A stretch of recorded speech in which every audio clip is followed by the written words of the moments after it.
As I said, I'm in Toronto, which is the traditional territory of the number of First Nations, the Haudenosaunee, the Mississaugas of the Credit, the Wendat, the Anishinaabeg, and the Chippewa, and home to many, many First Nations and Inuit and Métis peoples. And we continue to struggle with the legacies of exclusion that reconciliation calls us to amend for, and also the different ways in which diverse communities haven't been well served by urban life. And so we're struggling with that. And you can see on the program, we're struggling with that. We don't have as much diversity on the program as we should have had. And we continue to make sure to try to find ways to have new voices and people from communities that are equity deserving as present as the way it can be and should be in these conversations. So we ask everybody to continue to work with us on that, and in the chat, please use the chat to raise all the issues that you are experiencing in your urban life, and this is our forum to try to create that kind of connective tissue and learning across our differences and our communities to address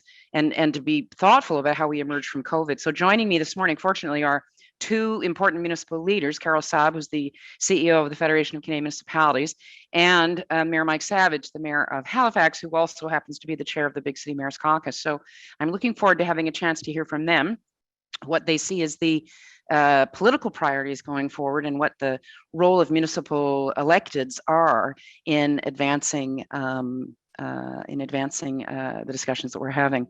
I think it's appropriate, though, and Michael Redahan Champagne, who is our friend and colleague and fellow at CUI, is suggesting that we take a moment of silence right this moment to acknowledge this news that broke in the last 24 hours about the new discovery of more residential school graves. So we're going to do that, just take a moment of silence to recognize the trauma that Williams Lake has exposed and that people across this country need to acknowledge, and we'll just take a moment and grieve that.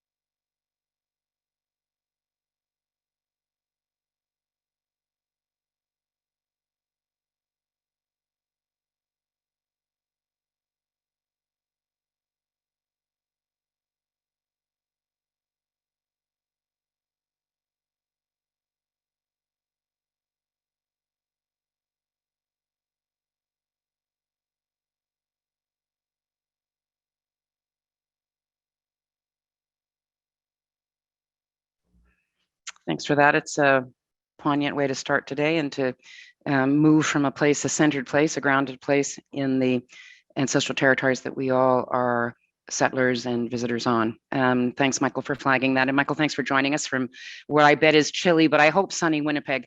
We invite everybody to check in as you can. Please let us know where you're coming in from.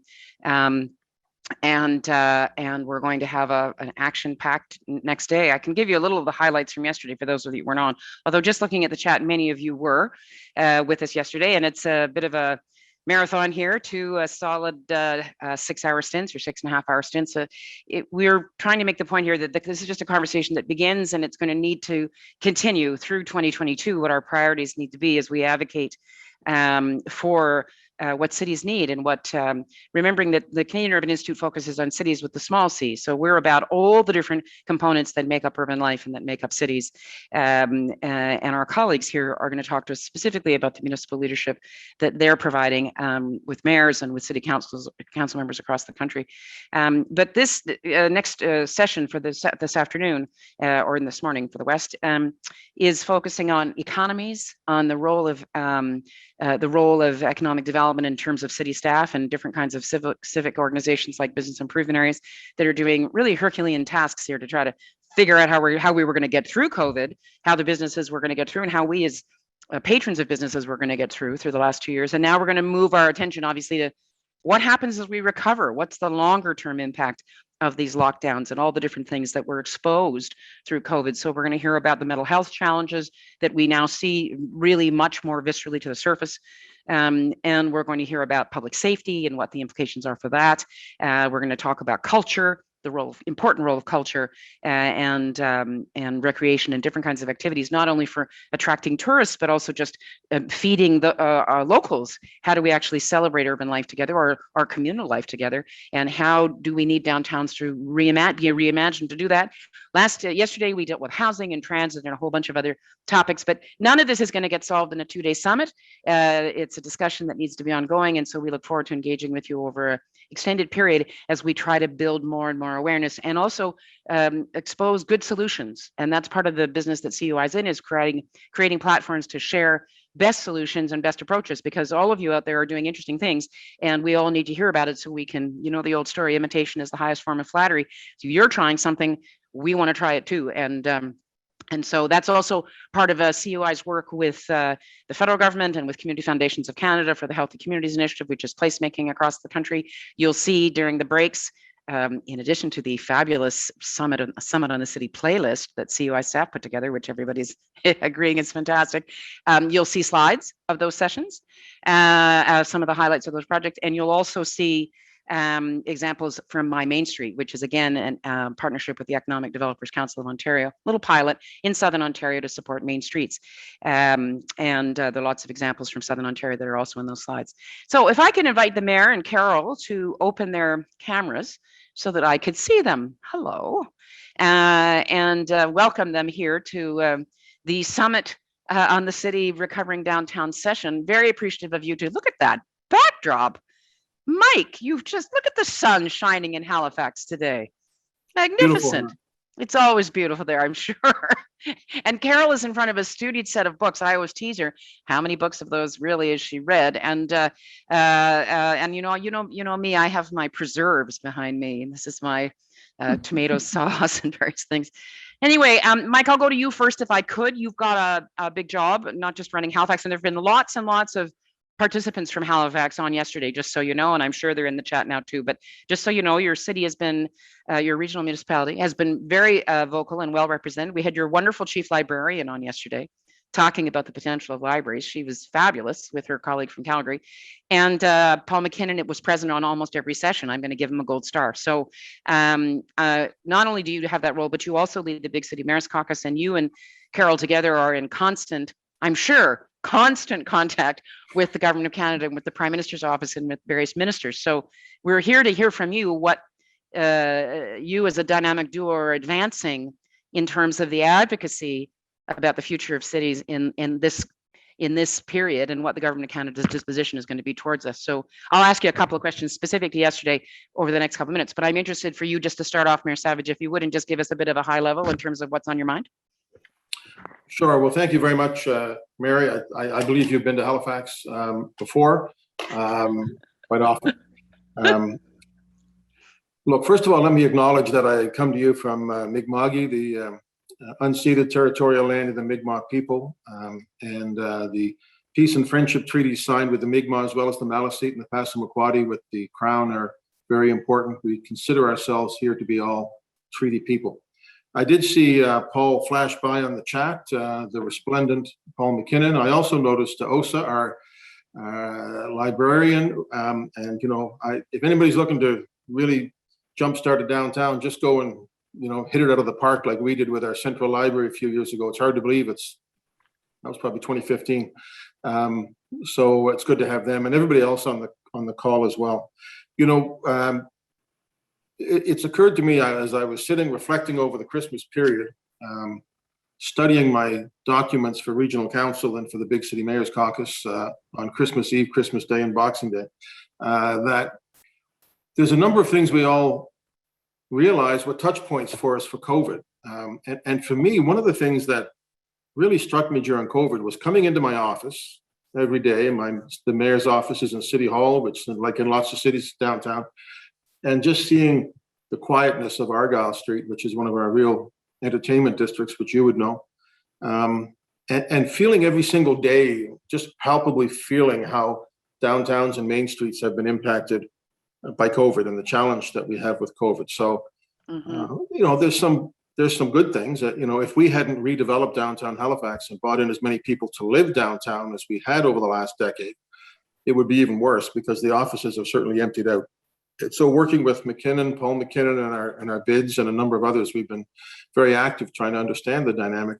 Where exactly are downtowns going? As you know, you and Paul joined us at our last in-person Big City Mayors Caucus in November, perhaps, to talk. And every single mayor in the country, whether they're in the Big City Mayors Caucus or many other caucuses of FCM, recognize how important downtowns and main streets are. They are the living room of our municipalities. They are the things that people go to. And we're a huge physical municipality. We're 5,500 square kilometers. We're bigger than Prince Edward Island. We're twice as big as Ottawa, which is another large municipality. And so, but wherever you go in the municipality, the downtown matters. And I would also say, frankly, so do some of the rural areas matter in the downtown. But that downtown dynamism is so important. I know Paul's been on a lot of the call. I know he wasn't on between 11 and noon because he was on a call with me talking about this very topic and what cities can do to support the recovery. And just to recognize how important it is that we get life up and going again, investing in the downtown, bringing people together, particularly acknowledging those who've been particularly hard hit, the bars, the restaurants, retail, cultural industries, and how important they are to the future of our cities. And we simply have to get it going. Yeah, I mean, as you say, it's I was in Halifax not that long ago, and there was evidence of more recovery. We were taking all the right precautions. There were various things that were happening, but as you say, we've been bobbing in and out of this state. And I'm going to go to Carol now, who's really experiencing it viscerally, because Ottawa has a very different feel because of the predominance of the Government of Canada as the principal tenant of most of your office buildings. So, Carol, nice to see you, and appreciate how busy a time it is for you, because this is the first week that Cabinet is sitting federally. So thanks for squeezing this in. Do you have a sense of what the sort of consensus is within the FCM and within BCMC in terms of these priorities, and how are you going to get the attention of the federal government to think about this a little differently? Yeah, thanks, Mary. It's good to be here with you, and congratulations on this summit. And thanks for your leadership on this very important conversation. As you're hearing to cities really across the country as we go forward. I should also start and acknowledge that I'm coming to you from my home, which is in Ottawa on the unceded and unsurrendered territory Algonquin Anishinaabe Nation. And I appreciated the moment of silence there you had to lead us off and ground us in our work, because so much of this work, as we continue to think about recovery, needs to really be intersected heavily with an equity lens, including how and the opportunity here and the moment and necessity of advancing reconciliation in our urban context as well as we go forward. So really important to acknowledgement off the top there. Appreciate that. Yeah, I mean, you were hearing from the chair of our Big City Mayors Caucus, the situation in Halifax does feel different here in Ottawa for many reasons. Our downtown is still quite hurting, Yeah. and quite shut down. Lots of sort of buildings sitting empty. Transit is taking a hit, which I'm sure we're going to get to as we talk forward. I think though to sort of pull this out, because into the bigger context, which we're in the conversation we're having with the federal government around it. I mean, really, all of these things point to and have just laid bare how fragile our cities are, how our downtowns are, and the kind of resilience that we expect and need them to have for our economy, for Canadians' quality of life, for all of these things. Was rocked, I mean, so fundamentally, very quickly by COVID because of the framework in which we operate. And so, it's important, I think, to talk about all of the sort of input lines to that and the necessity and the intersection of transit and housing and the arts and the culture spaces that need to come together to create vibrant downtowns.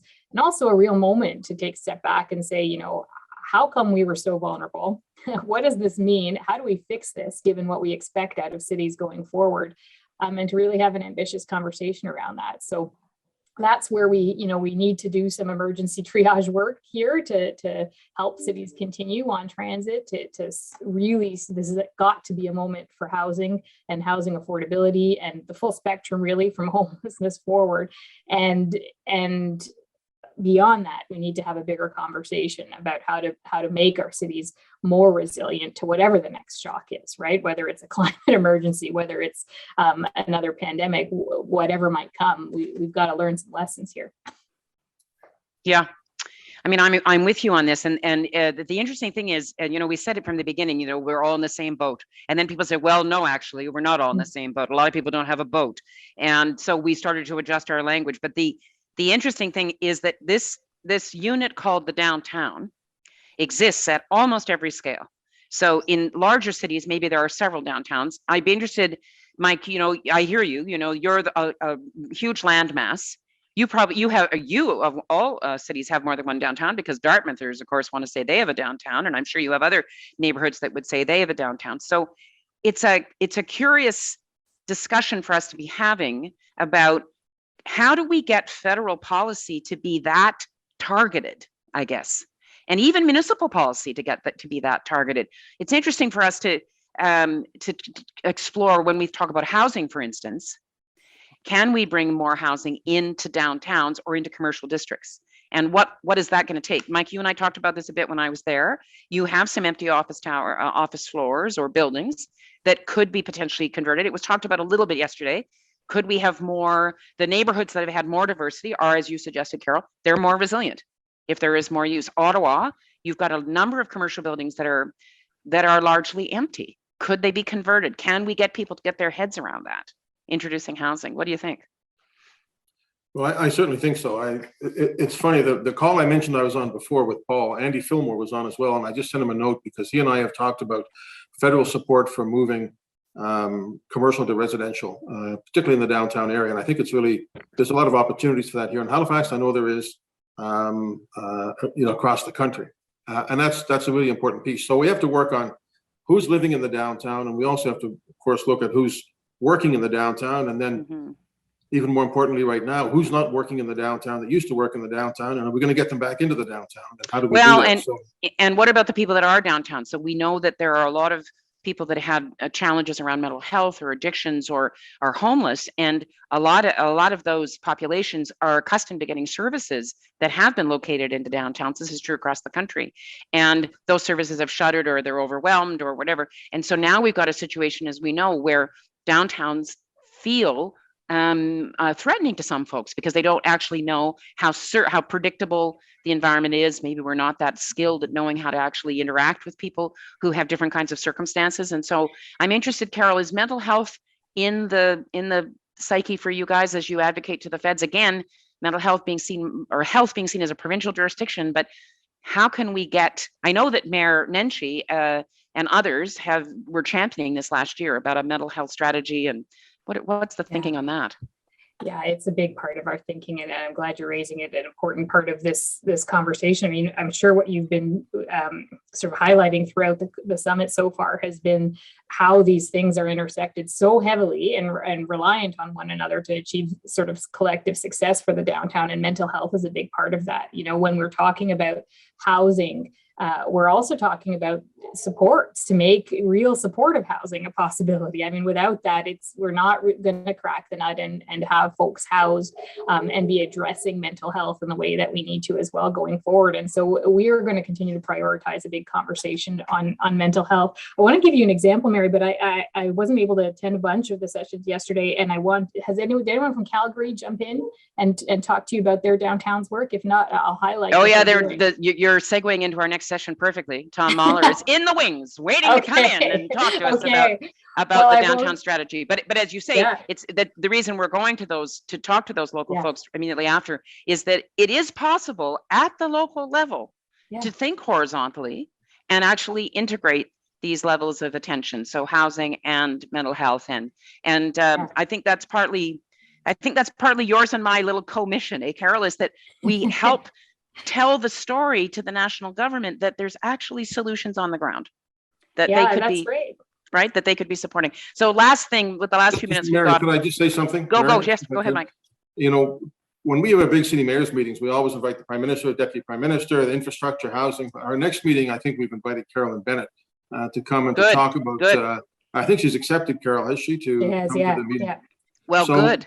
One of the issues we talk a hell of a lot about at the national level is opioids and the impact of addictions and how that all impacts and how you get into housing, how you get into healthcare and the environment and educate, and it's all tied up together. And so, so mental health is a huge issue, and most of us as cities don't have a direct responsibility for it. but we absolutely are affected by it, and we have to deal with it all together.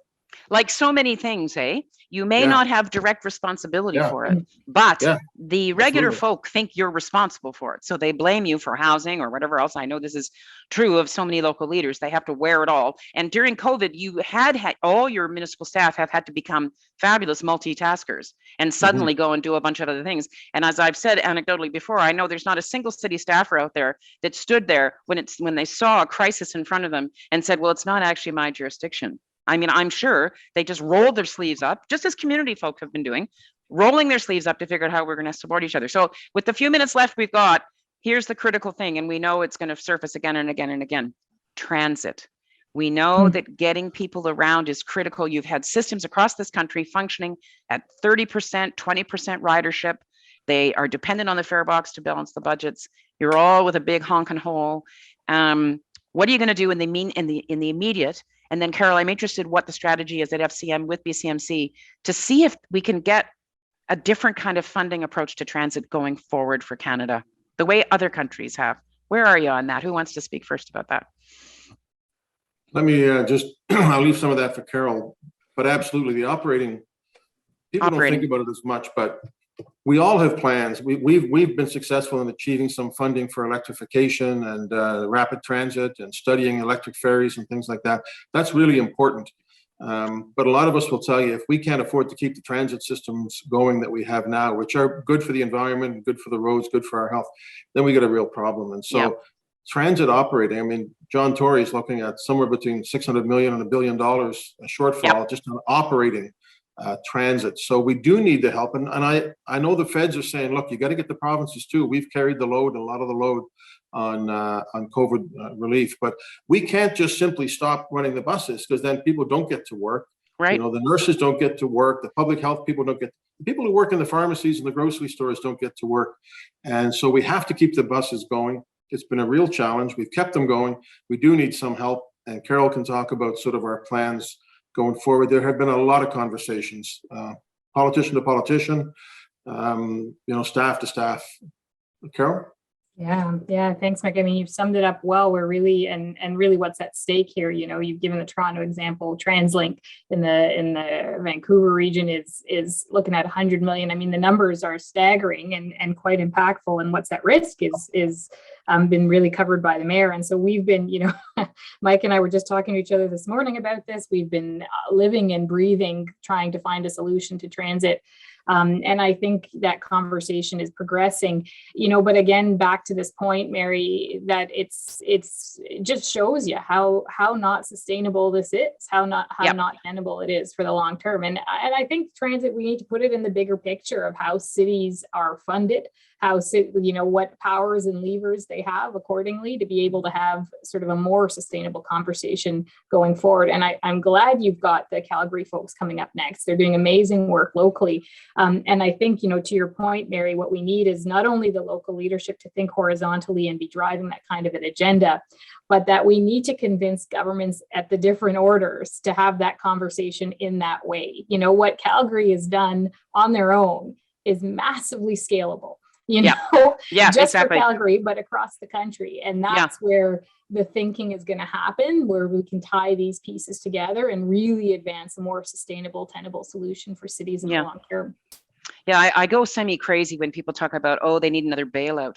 And I just think, wait a minute. I mean, the cities are actually driving the economy. They drive innovation. They drive culture. People come in from a way into the cities for reasons, and then they go back out, but they come in. And so it's not as if you're in line with your handout saying, what about us? Like, this is about understanding how the country works and what kinds of ways, what investments we need to build the civilization that benefits all of us. And your municipality is a perfect example, Mike. You've got rural right in you like Ottawa and others. There's rural inside the regional municipality. And this notion, as you just suggested, Carol, about TransLink, these regional solutions for transit, we need for housing too. And I think there's an awareness. I think there's a growing awareness in governments that we need these kinds of collective approaches without changing constitutional arrangements. I'm sure this is going to come up this week, the rest of the day. We have a wrap up at the end with a constitutional person who I'm sure will talk about, I like to call it wiggle room. And you guys are all about wiggle room, just saying. FCM is carving out wiggle room all the time. So thanks for joining us. We're hoping, as I say, to kind of get a good, actionable list of priorities that I'm sure that CUI and FCM will continue to collaborate on and figure out who's best at what and how do we get this and how do we get that. And I just want all of our listeners to appreciate that these two folks are the ones corralling cats, herding cats, electeds across the country who, with councils, all who have their own set of ideas and positions, and the mayors are the ones that really carry the political voice through the FCM to the government of Canada. And it's such an important role. And so just so you two know, there's a whole lot of other folks back here thinking about solutions, identifying challenges, and hopefully supporting you as you do the advocacy you do. So thanks for taking the time to join us. I'll be back in Halifax soon, Mike, I hope, and stay with your sister, I hope. Absolutely. And Carol, onwards. I know it's a busy week for you, so thanks so much. And good luck with the next the meeting you have with Minister Bennett. That'll be very important. Thank you very much. Great to see you.